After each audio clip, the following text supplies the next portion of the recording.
Haiti's gangs control the country, and they know it. Haiti has no government, its police is on the run, and there is no sign of international support.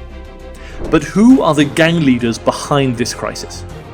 They used to rely on support from Haiti's political and business elites who used them as muscle, but they have now made fortunes of their own through extortion, kidnapping, and drug trafficking. Today, World of Crime focuses on 5 Haitian gang leaders looking to become politicians, who may determine the country's future. I'm Chris Dolby, and this is World of Crime.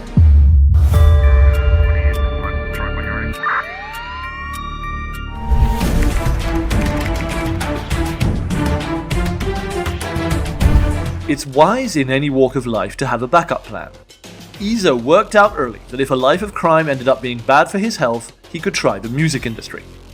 Izo has released a number of rap songs on YouTube, revealing the misery in which people live in the Village de Dieu neighborhood that he controls. He has railed against the state of hospitals and schools, lamented that young people were leaving Haiti, and blamed the government for these problems. YouTube even sent Izo a plaque to celebrate 100,000 subscribers. Amid the immediate controversy, the platform banned him days later. But despite his musical complaining, Izo is to blame for a good share of Haiti's current chaos. He may even be the most powerful gang leader in the country. He controls sea access to different parts of Port-au-Prince, including his Village de Dieu neighborhood. This has allowed him to develop a complex drug trafficking and weapons smuggling network with connections to the US and Latin America. In 2023, he was sanctioned by the US and the EU for rape, kidnapping, extortion, hostage-taking, and more. His 5 Segond gang took over Haiti's Supreme Court building for weeks on end in 2022 in one of the more symbolic events of the Haitian gang war.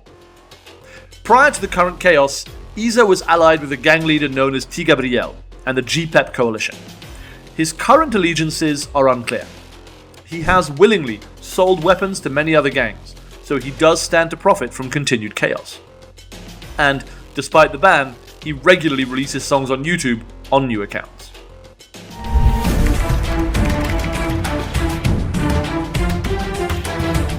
If you've heard of one Haitian gang leader, it's almost certainly Barbecue. The former police officer is seen as the most powerful man in Haiti, and he has worked very hard to become so. Haitian observers do say there are more influential gang figures than Barbecue, but none who seek the limelight as constantly as he does. Around the slums he controls in the capital Port-au-Prince, paintings compare Barbecue to Cuban freedom fighter Che Guevara. In interviews, he says he admires Malcolm X and Martin Luther King. But Martin Luther King didn't burn people alive in their homes. He was once a police officer, but was expelled in 2018 for his involvement in a massacre in the slum of La Saline, in which over 70 people were killed. The gang alliance he controls, known as G9, has thousands of members, who control large parts of Port-au-Prince and the surrounding areas. A close ally of former Haitian President Jovenel Moïse, who was assassinated in 2021, Barbecue has actively sought the spotlight. He invites journalists to his compound, or to walk with him surrounded by bodyguards as he is greeted by locals. Barbecue has cultivated a cult of personality among certain Haitian residents by distributing food and supplies. But this media coverage has helped him establish himself as a de facto politician in Haiti. But his loyalty is fickle. He has used his troops to paralyze much of the country, either escalating violence against rivals or blockading Haiti's main port and fuel terminal to prevent supplies from coming in. The Haitian government has repeatedly paid him off, but he does not keep his promises of peace for long. In 2023, Barbecue's G9 made a pact with their rivals, a group of gangs known as the G-PEP, and created a larger group known as Viv Ansamn, or Live Together. This larger alliance claims to be ready to fight a planned deployment of international peacekeepers from Kenya. Viv Ansamn then set its sights on removing interim Prime Minister Ariel Henry from power. Starting in February 2024, thousands of prisoners were freed, police stations and the airport have been attacked, tens of thousands of people have been killed, injured or displaced. And finally, Ariel Henry did resign, leaving Haiti even more leaderless. Barbecue has gone from being a gang leader to Haiti's main warlord.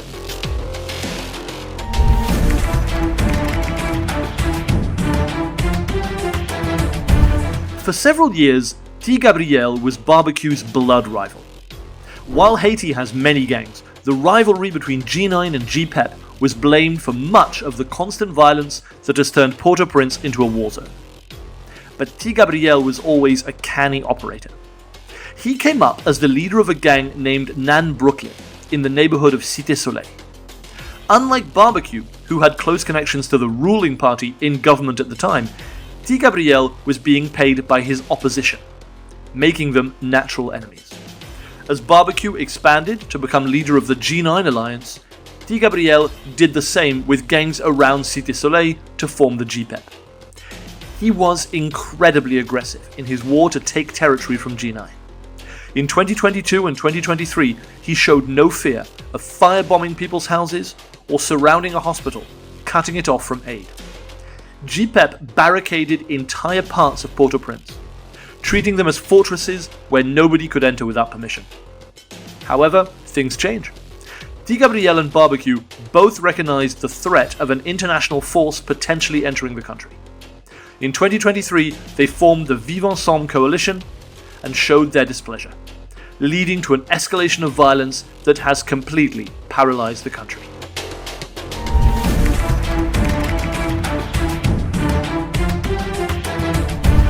Vitel'homme Innocent is the only Haitian gang leader to be on the FBI's most wanted fugitives list.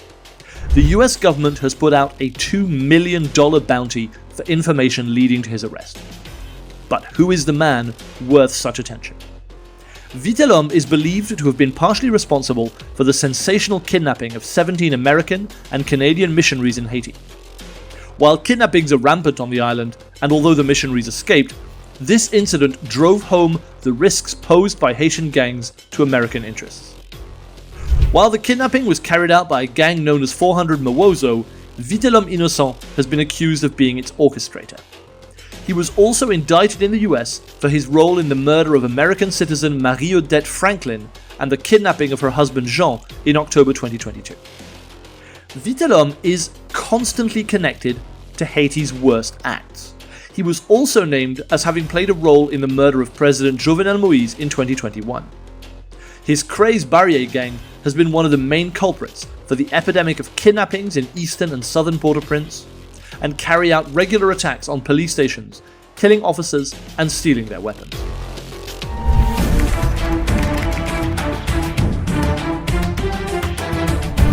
Even by the standards of Haitian gang leaders, Lapli is not a cautious man. In November 2020, he went on national radio and revealed for all to hear that he had kidnapped the president of a major lottery organization in Haiti. Now, the executive was released safely within days, but it showed the type of leader Lapli is. He is not afraid of taking risks or selling his services to the highest bidder. In 2020, when Barbecue created the G9 alliance, Lapli did not let his Grand Ravine gang join, but he agreed to a ceasefire. That lasted about a year, until opposition political parties paid him off to be part of a coordinated attack on G9 territory in 2021. After that, Lapli became closely tied to T. Gabriel's G-PEP coalition. The brash gang leader is also a close ally of Izo and his 5 Segond gang. Now, amid the usual brutality and kidnappings, Lapli's power comes from his gang's control over large stretches of the highway connecting Port-au-Prince with southern Haiti. Truck drivers have to pay extortion fees to be able to pass, vehicles and cargo are regularly hijacked, and all sorts of contraband passes through Lapli's territory. And that's it. These are the 5 leaders that any who attempt to bring any stability to Haiti will have to deal with. For more on organized crime around the world, please like, share and subscribe. Until next time, this was World of Crime.